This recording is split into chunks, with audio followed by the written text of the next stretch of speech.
Today we're going to have a look at this pen. Now, a little bit confusing to me. This is the Opus 88 Koloro Demonstrator, and this is the Opus 88 Koloro, which I have reviewed before. But as you can see, even though they're both called Koloro, they're actually very different pens. The Demonstrator is bigger, it also has a number 6 nib as opposed to a number 5 nib, but they do have the same filling system. So when I'm done recording this review, I will record a fountain pen shootout between the two. I think it will be interesting to see them perform side by side. Before I start, this pen was sent to me by Gold Spot Pens. I appreciate it because I got quite a couple of review requests for this specific model, so I appreciate it. Very quick rundown of the pen. Clear acrylic, number 6 nib, fine, medium, broad. That's all fun, but I think the real fun in this pen lies in the filling system. It's a pen with a one-way shut-off valve. That's a system you find in a lot of expensive Japanese pens. You have a piston inside here, but unlike a regular piston filler where you turn the piston knob and then the piston pushes down and then it's pulled back, thus creating a vacuum, drawing up ink. With these pens, that vacuum, that's not really a thing. So you unscrew the section, take it off, use an eyedropper to fill the pen, and then you can regulate the wetness of the pen a bit. So right now, there's a little secondary ink chamber there, which you may be able to see. If I unscrew this so that piston comes down, you don't have to do it this far, nor would I recommend you to do this when the pen is inked, but I can sort of, you see that drop there? See, I can sort of empty that ink chamber. You don't have to do this. This is just a demonstration. Okay, so I'm kind of clearing that out a bit so that you can see that there is that second chamber up there. Now, what's the fun in this? You can refill that chamber by keeping that piston out of the way. So you have an opening into the section, you have a piston, and I'm going to very carefully just over a towel to make sure I don't spill. You can control the opening to that second chamber by screwing in this seal, right?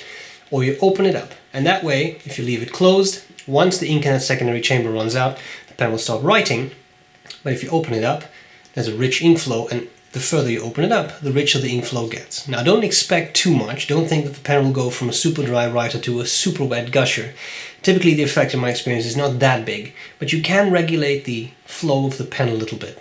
And that's kind of nice. So it's an interesting system also because this holds about 2 milliliters of ink on this model, which is a lot of ink. Standard converter, 0.9 milliliters or something. So it's quite nice, and it's nice that you can buy this in a relatively affordable pen because these are $120. A lot of those Japanese pens are $1,000 or more. So it's very cool that you have access to this system, especially for people who write a lot. I think it's quite attractive. So, general introduction made.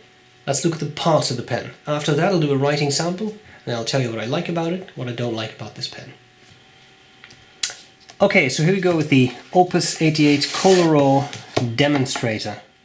Nice cardboard sleeve, textured cardboard, fine lines in it. I like that. Well, cardboard can't stock, I guess. Nice box, Opus 88 Fine Writing Instruments, since 1977.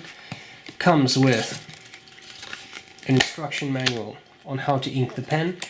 Quite useful, especially if you have never used a one-way shut-off valve pen, and because you need an eyedropper. Oops, it comes with an eyedropper, which is really rather nice. It looks like a very small eyedropper, but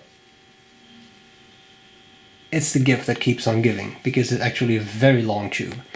So that is quite nice. I do really like that they provide you with that, simply because you need it to ink up the pen, and yes, it's possible you have an eyedropper lying around, but for those of you who don't, it's kind of nice that you get it with the pen. Okay, let's look at the parts of the pen. Top of the cap, nicely polished acrylic. It's clear. Then we have this clip. Nice and springy. I like those balls at the end that typically makes them very easy to slip into pen pouches and such. The cap is labeled Opus 88 and nothing else. Then we have the barrel, and at the end here there's nothing, but this is that turning knob, so the knob terminates there before all those threads which keep the whole piston assembly in place. Fairly blocky pen, I will say that. I don't mind that so much. I like it. I like it a bit better than the other Opus 88 Koloro. It's just a little bigger, and I think it's a very comfortable pen, especially this section. So let's unscrew the cap. Oh, you know what? Before I do that, you have a size comparison with the Lamy Safari. So it really is a fairly large pen, I would say, especially in girth. It's quite girthy. Taking off the cap, this section tapers down, flares out just a little bit. I don't know how well you can see that, but it flares out a little bit. Nib unit, it's kind of cool that the whole section is clear as well. You have a number 6 nib, looks like Jobo, but I'm not 100% sure. Broad steel nib and laser engraved Opus 88. Plastic feed, and as I said, it is a larger pen. It does not post, nor do I think that's really necessary, because as I said, it is pretty big. I find this section very comfortable. It's hard to describe this, but this is a very hard material. Sometimes it's nice if a section feels like, I don't know, like it yields a bit. This feels very hard. I don't know if you've ever experienced that, but that's not necessarily my favorite. But still, I find the shape quite nice, and it's a fairly long section, so it's pleasant to hold. These threads are a little sharp, but because the section is big enough for me to hold it, I don't even feel the threads anywhere. So I think it really is quite nice. So I rather like this pen, I must say. Let's see how it writes. Now, because a lot of people have asked me about it, I will start with the shut-off valve closed, and then we can open it up. So what we have here is the Opus 88 Koloro Demonstrator. The nib is a broad steel nib, and the ink is Kingdom Note Coconut. Gift from Ralph. Thank you, Ralph.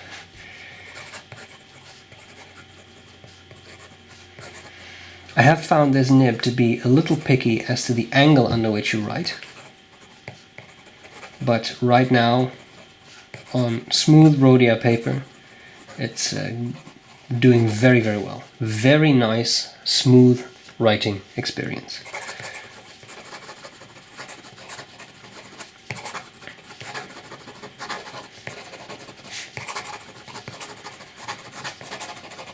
And I don't see a single skip, so that's really quite nice. Wetness. Pretty wet writer. Now we're going to open that valve completely. You don't have to do it this far. I just want to make sure for the video that it's really open. Okay. Yeah, definitely very wet. So you see the difference. Really, don't expect magic to the extent that it goes from dry to a super wet gush. I mean, it's really a relatively small difference with the valve open and close, but it is nice.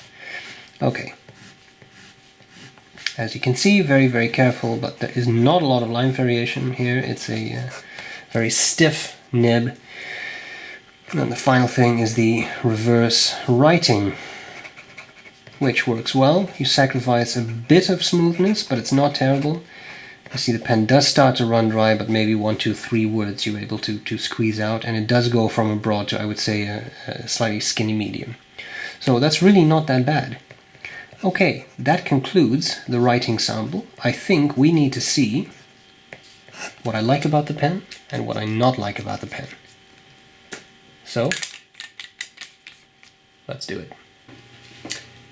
Okay, what do I like and what do I not like about the Opus 88 Koloro Demonstrator? I think I'll be fair, I like this pen. I think it's one of the cooler things I've seen recently, and there's a couple of reasons for that. First of all, it's a comfortable, slightly larger pen, and I like that. I like larger pens, and if you don't like larger pens, there is the other Koloro model, which is a bit smaller. Number 6 nibs, typically easy to swap out with other nibs. Number 6 is widely available from several companies, so that's nice aftermarket switchability. Massive ink capacity, 2 milliliters. It doesn't sound like a lot, but in pen terms, that's a lot. Nice nib, maybe a bit picky as to its sweet spot, but once I found it didn't really have issues. You saw it in the writing sample, there was no skipping, and that's rhodia paper, so it's very smooth. So if a pen is prone to skipping, you would see it on that paper. It wrote nicely and wetly, a very nice, smooth writer. I like that. The filling system is cool. I really like that it's made available in a slightly more affordable pen, because as I said, these Goldspot sells them for $120, which again, that's the people who send it to me. $120 for a fountain pen. I know it's not super cheap, but when it comes to pens, it could be a lot worse, especially if you want this filling system. Then you can easily look at $1,200. So I really don't think this is that terrible. And another cool thing is that because the pen is clear, you can actually see the filling system, which I cannot do on my Namiki Emperor. You can't see the filling system.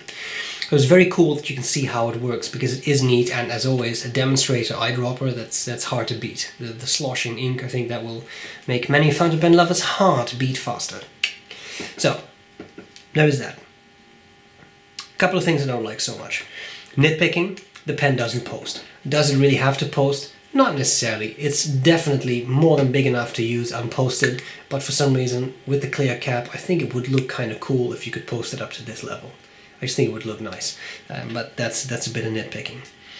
The section, as I said, is hard, and really hard to describe this, because most sections are not covered in rubber, but this feels particularly hard.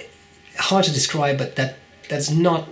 It doesn't really yield, and that makes it feel maybe a bit slippery. I haven't really had issues with slipping as I wrote with it. I think it's really a rather nice section, comfortable to hold, longer, so quite big. But if I have to present you with a negative, that's one of the things I would say. Final thing I wanted to point out is this is not a pen you want to use in a hurry. So to uncap it, 1, 2, 3, 4. Okay, there's almost 4.5 turns. Now it's off. So capping and uncapping takes some time. I don't typically think we use our pens in life in that situation, but if you are the person who takes notes on the go, or in a business meeting or whatever, you school, or I don't know, you want to quickly uncap your pen, this is not the one, probably. Small detail, but it matters. So there is that. Having said that, as far as I'm concerned, the bottom line is it's a great pen. Big, large nib, very cool filling system. I like the looks of it. It's simple. The flat top, it works in this model. It's neat, and for $120, it really could be a lot worse. So, buy it now. You don't have to, but you could. I like it. And that's all there's to it. I hope this was useful, and I'm glad to see you later. Bye-bye. Bye.